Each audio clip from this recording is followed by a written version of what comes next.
Bismillahirrahmanirrahim. Assalamualaikum warahmatullahi wabarakatuh.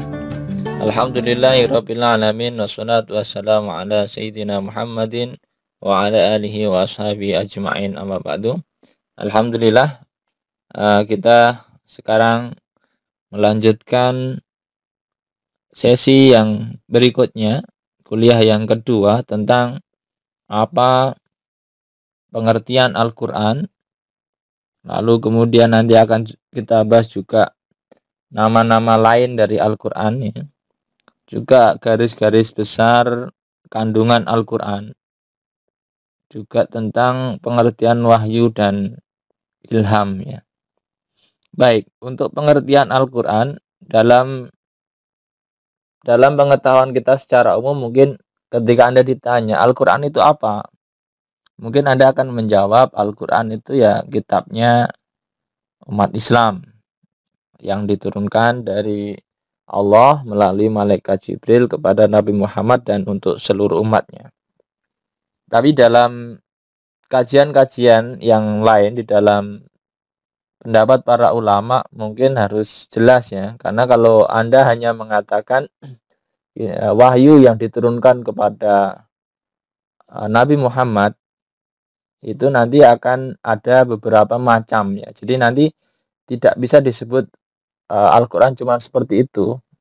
Karena nanti di dalam wahyu yang diberikan kepada Nabi Muhammad dari Allah itu nanti akan bisa menjadi beberapa macam ya.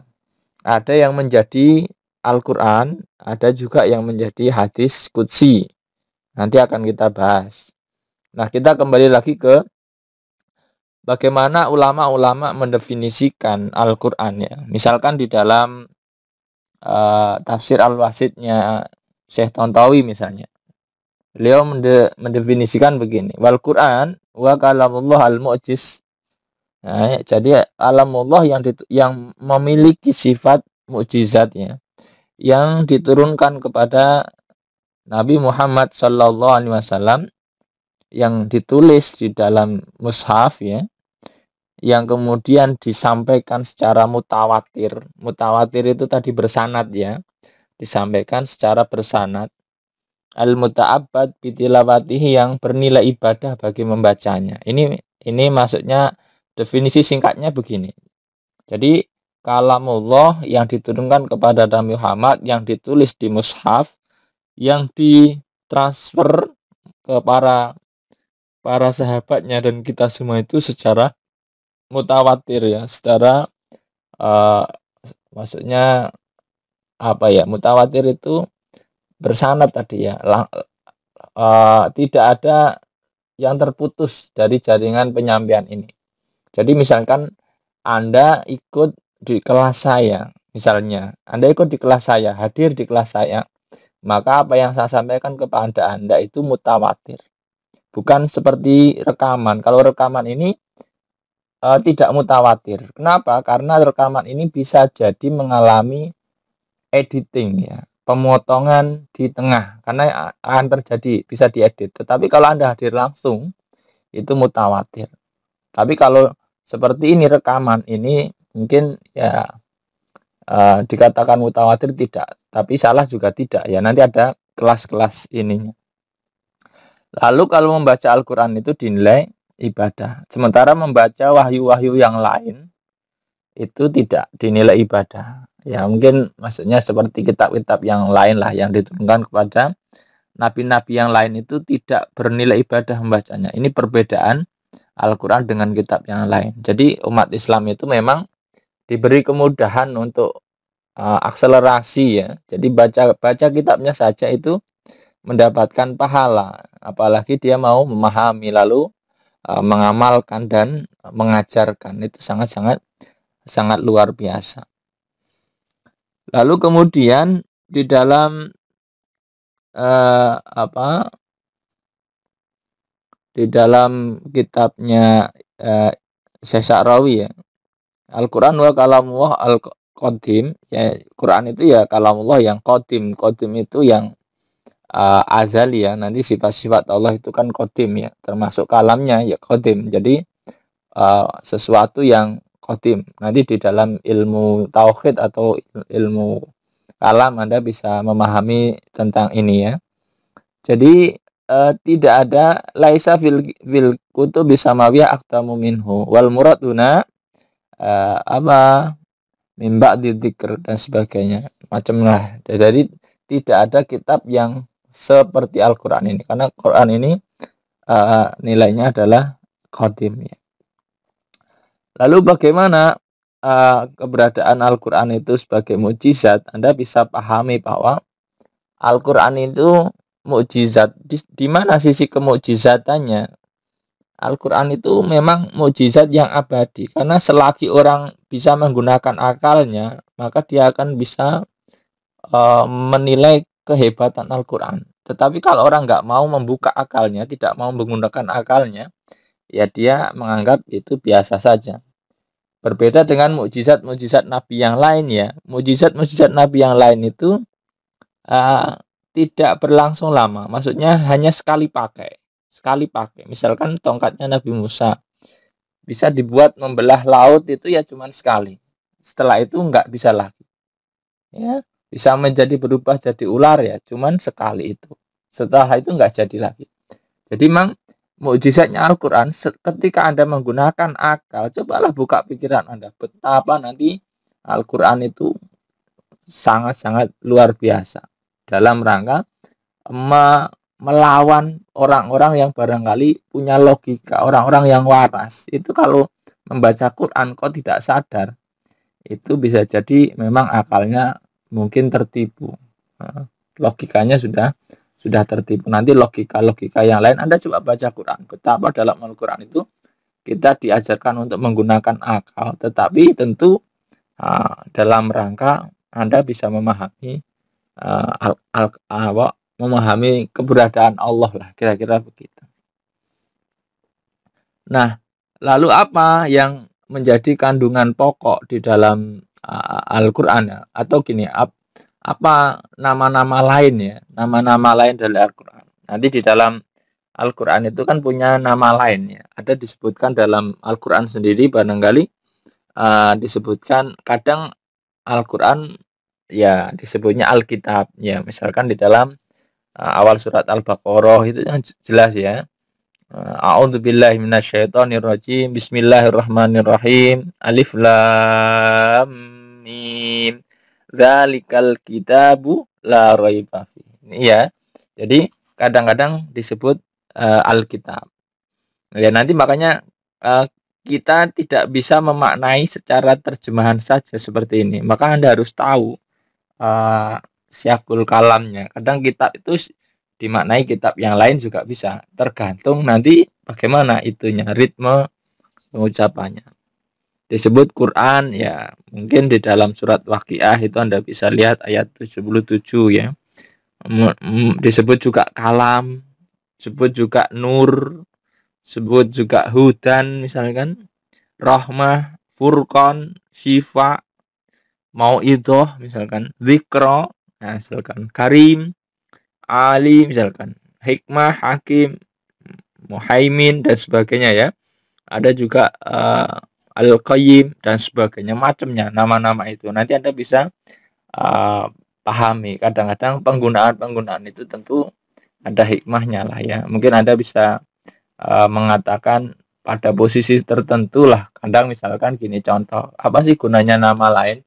Ya seperti Anda, misalkan Anda itu orang yang hebat, itu punya nama yang banyak. Misalkan Anda jadi presiden, bisa dipanggil Pak Presiden. Sekaligus Anda punya cucu, bisa dipanggil kakek. Sekaligus Anda itu punya anak buah, bisa dipanggil bos, misalkan gitu ya. Karena Anda itu masih muda, maka disebutnya tokoh muda, misalkan ya. Macam-macam lah ya. Nanti nggak aneh lah, nama-nama semakin banyak itu biasanya menunjukkan ya karena mungkin bagian dari kemampuannya.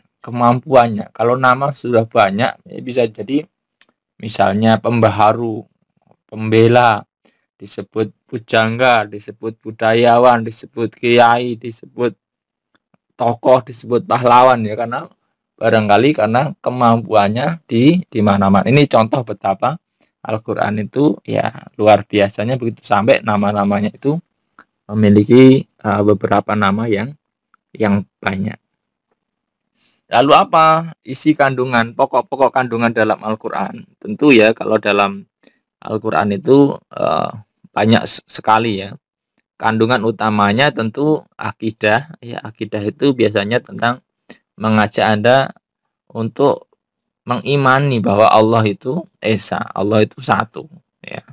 Allah itu esa dan Allah itu tentu nanti macamnya berbeda dengan makhluknya, ya tidak makan gitu ya. Lalu kemudian Anda akan bisa memahami bahwa kalau ada Tuhan-Tuhan atau yang dipertuhankan itu kalau di dalam perdebatan Al-Quran mengajarkan Anda bukalah akalnya, otaknya. Mana ada Tuhan itu makan gitu ya.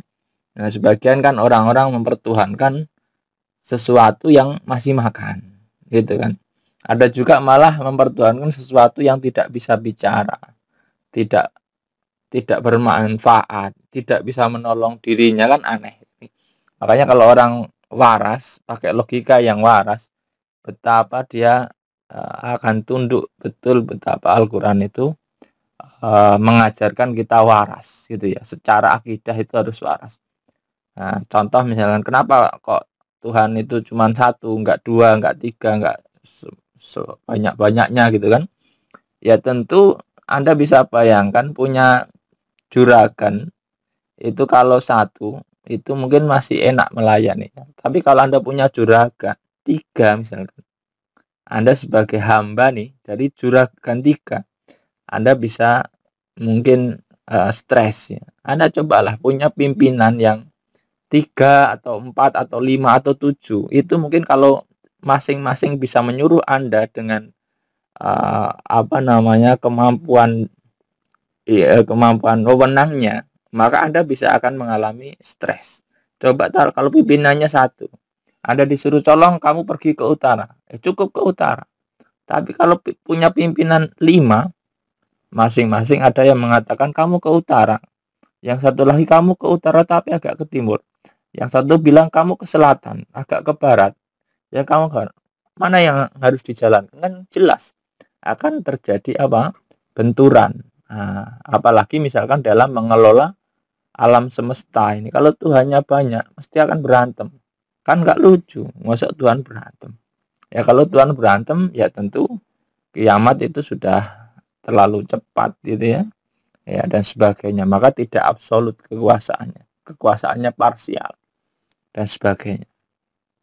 Nah, akidah ya tentu nanti Anda akan banyak membaca ayat-ayat yang mengajari Anda untuk akidah ya. Akidah itu keyakinan, bagaimana Anda meyakini sesuatu itu ada atau tidak. Contoh sekarang yang di zaman sekarang ya, zaman virus corona ini, semua orang itu yakin bahwa corona itu ada. Meskipun tidak semua orang itu tahu di mana corona itu bentuknya seperti apa. Nah, itu hanya kabarnya begini, kabarnya begini. Ini sebenarnya di dalam musim corona Anda diajarkan berakidah. Anda harus yakin bahwa corona itu ada. Misalkan gitu. Bagaimana Anda bisa meyakini corona itu ada? Karena Anda meyakini bahwa ada orang-orang yang terinfeksi, orang-orang yang jatuh, orang-orang yang sakit, gitu ya. Maka kemudian Anda yakin, maka penyakit itu ada gitu ya. Padahal sebenarnya apakah Anda bisa melihat penyakit itu? Tidak. Ya, ini bukti kecil saja lah. Kalau orang dalam kondisi musim seperti ini kok masih belum beriman, itu betapa logikanya sangat fatal gitu ya. Dengan corona percaya, dengan Allah nggak percaya, itu kan ya aneh ya. Corona yang nggak kelihatan ada Anda percaya kok. Ya. Sementara kepada Allah yang lebih dari itu Anda tidak percaya. Coba pertimbangkan lagi kalau Anda nggak percaya Tuhan. Kemudian yang kedua, tentang syariat ya atau ibadah. Syariat itu ya peraturan urusannya dengan pengaturan jasadi dalam rangka melakukan ibadah-ibadah yang sifatnya tampak ya. Makanya nanti ibadah syariah itu basicnya adalah amalan ibadah yang tampak oleh indera. Ini namanya syariat. Misalkan Anda disuruh sholat, Anda disuruh syahadat, Anda disuruh zakat, puasa, haji. Ini adalah ibadah-ibadah yang tampak. Kalau akidah tadi di keyakinan di dalam pikiran Anda, akal Anda, hati Anda itu ya, tadi akidah. Kalau syariat kemudian di ranah implementasi jasadi gitu. Kemudian di dalam selanjutnya kandungan yang ketiga adalah akhlak. Akhlak ini sudah masuk di ranah rasa ya. Rasa, tata krama. Jadi sudah lebih dari syariat. Misalkan Anda sholat itu menjalankan syariat. Tapi kalau Anda nggak berakhlak, Anda sholatnya mungkin kebut-kebutan. Ya itu anggaplah sholat melakukan ibadah hukum syariat, tetapi kemudian akhlaknya nggak ada. Akhlaknya apa? Sholat kok kebut-kebutan, nyari apa? Kan gitu ya. Kira-kira begitu contohnya lah. Kalau berakhlak ya sholat itu ya memang ya sujud kepada Allah, dinikmati. Nah, contoh misalkan kalau di dalam syariat kan aturannya sholat itu menutup aurat. Nah, misalkan auratnya laki-laki itu dari pusar sampai lutut. Anda sebenarnya cukup pakai sarung saja gitu. Tapi kalau Anda punya akhlak, tentu Anda akan pakai baju yang terbaik, penuh gitu ya, yang sopan dan sebagainya. Ini bentuk dari akhlak. Tapi kalau Anda nggak berakhlak ya sholatnya paling cuman begitu. Padahal Anda punya baju. Kecuali Anda nggak punya baju atau nggak ada baju yang Anda bawa ya nggak masalah karena itu darurat ya. Nah, kalau darurat mah ya nomor sekian akhlak gitu. Tapi kalau dalam kondisi normal ya Anda harus punya akhlak.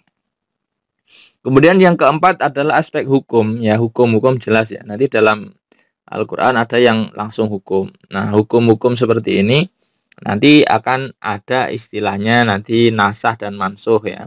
Hukum yang misalkan sudah diturunkan di awal kemudian diganti hukum baru atau dinasah namanya, dinasah. Nasih dan mansuh. Nasih itu ayat yang baru yang menggantikan hukum yang lama. Ya, bukan berarti pelin-pelan bukan, tetapi hukum yang lama itu sudah berakhir lalu kemudian diganti dengan hukum yang baru. Ini namanya nasih dan mansuh ya. Seperti itulah ya kira-kira. Kemudian selanjutnya yang kelima itu mengandung kandungannya adalah sejarah.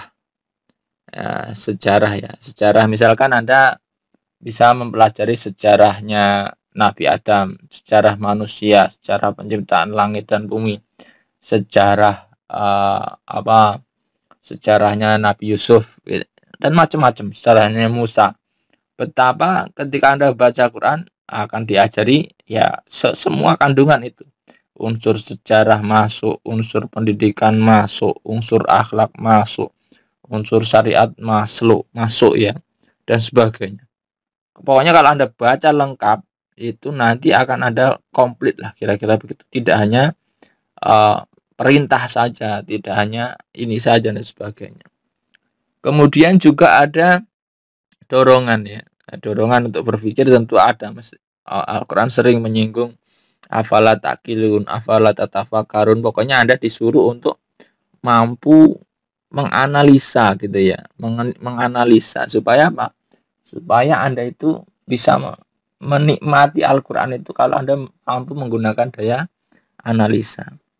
Ada juga tentang ancaman dan janji. Nanti Anda akan melihat dalam ayat Quran ada ancamannya. Diancam, ada juga dijanjikan ya. Jadi kalau Anda baik dijanjikan apa, kalau Anda nggak baik diancam apa. Ini dalam Al-Quran tentu juga ada. Jadi nanti Anda bisa melihat bahwa Al-Quran kandungannya adalah beberapa hal itu diantara sekitar ya ada sekitar 7 kandungan lah kira-kira begitu. Lalu kemudian apa itu wahyu ya? Tentu kalau Anda lihat di dalam catatan-catatan apa perbedaan wahyu dan ilham misalnya. Ya, wahyu itu adalah kalamullah yang diberikan kepada uh, para rasul ya tentu ya, dengan melewati perantara malaikat Jibril. Ya, secara umum begitu. Adapun misalkan yang secara langsung juga ada beberapa gitu. Tapi secara umum wahyu itu dilewatkan malaikat Jibril supaya apa? Ya tentu supaya itu penyampaiannya lebih mudah. Karena aturannya begitu. Karena nggak mungkin Allah langsung kepada manusia. Nanti akan kasihan manusianya, akan mengalami kerusakan. Maksudnya apa? Contoh adalah kasus Nabi Musa yang punya julukan seorang kalimullah, orang yang langsung diberikan wahyu kepada Nabi Musa, lalu kemudian tidak dipercaya sama kaumnya, lalu kaumnya menuntut supaya tahu Allah itu seperti apa. Akhirnya apa? Ya akhirnya terjadilah yang terjadi. Mereka kemudian nggak kuat ya gitu. Makanya ibarat strom itu kan nggak mungkin lampu rumah Anda itu langsung dicolok kepada sutet ya, saluran udara tegangan ekstra tinggi, itu yang nggak mungkin. Maka Anda harus mengalami beberapa pengecilan ya, atau konversi ya, konversi dari strom yang sangat tinggi kepada strom yang sesuai bisa diterima oleh kemampuan lampu rumah Anda. Ini contohnya saja. Maka Anda nggak bisa langsung ke strom yang tinggi, Anda yang akan rusak, lampunya yang akan jebol, tidak dapat menerangi, tetapi langsung kemudian terbakar. Ini contohnya saja betapa Allah mengajarkan kita ya untuk menggunakan fasilitas-fasilitas seperti itu supaya Anda itu bisa menikmati penerangan itu. Kalau enggak ya Anda terbakar. Sementara kalau ilham itu adalah ya sebenarnya ide atau apa ya, anugerah Allah yang diberikan kepada selain kepada Nabi, itu disebut ilham ya. Meskipun redaksinya kadang di dalam ayat Al-Quran disebut wahyu gitu ya. Penyebutan wahyu dalam Al-Quran itu kadang maknanya wahyu, kadang maknanya ilham. Maka tergantung para ulama kemudian membaginya. Kalau ilham itu pokoknya kalau selain kepada Nabi itu disebutnya ilham. Tapi kalau kepada Nabi disebutnya wahyu. Bagaimana contohnya? Ya misalkan wa auhayna ila ummi Musa misalkan ya. Dan kami wahyukan kepada ibunya Musa misalkan gitu ya. Ya karena ibunya Musa itu bukan nabi, ya tentu ini namanya ilham. Makanya tapi bahasanya ilham. Kemudian ada juga ayat tentang fa'alhamaha fujuraha wa taqwaha, ya, ilham, ya, ide dan sebagainya. Ya macam-macam lah pokoknya. Ya hampir kalau Anda pikir nanti kalau Anda misalkan mendapatkan ide-ide yaitu ya bagian dari ilham. Cara mendapatkan ide itu biasanya ya Anda ya merenung, tafakur, atau ya cari tempat-tempat yang Anda kontemplasi, kemudian bisa menemukan ide dan sebagainya. Ini bentuknya seperti itu ya kira-kira. Nah, ilham dan wahyu itu kira-kira seperti itu. Nanti kemudian Anda bisa melihat ya macam-macam ya. Wahyu itu ya misalkan kepada siapa saja, juga bisa kepada tumbuhan, kepada hewan, itu diilhami, diberikan ilham, ide, inisiatif dan sebagainya oleh Allah Subhanahu wa taala. Demikian ini pada sesi yang kedua tentang memahami Al-Qur'an dan wahyu. Terima kasih. Wallahu minkum billahi taufiq wal hidayah. Wassalamualaikum warahmatullahi wabarakatuh.